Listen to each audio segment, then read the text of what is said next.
Alors, qui est pour? Je le mets aux voix. Qui est contre? L'amendement de suppression est rejeté. Ainsi s'envolent les espoirs du groupe Lyot, le plus petit numériquement de l'Assemblée nationale. Espoir d'abroger la loi fixant le départ en retraite à 64 ans.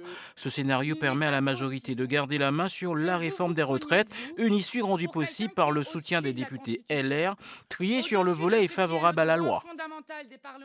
Ça a été un coup dur à la démocratie.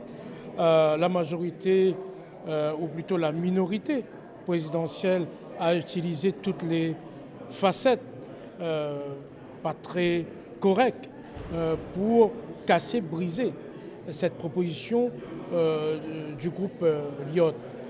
Ce rejet en commission offre logiquement à l'exécutif le gouvernail. Lors de débats en séance, la présidente de l'Assemblée pourrait alors déclarer irrecevable cette proposition de loi au titre de l'article 40 de la Constitution.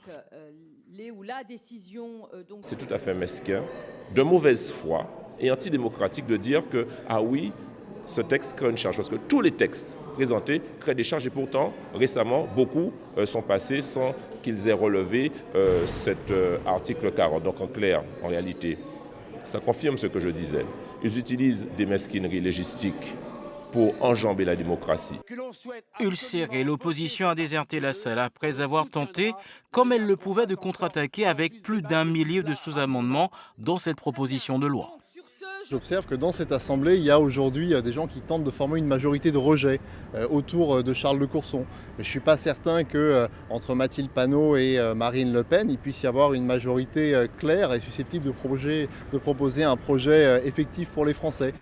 La proposition du groupe Lyot doit encore arriver dans l'hémicycle, avec a priori de faibles chances d'aboutir.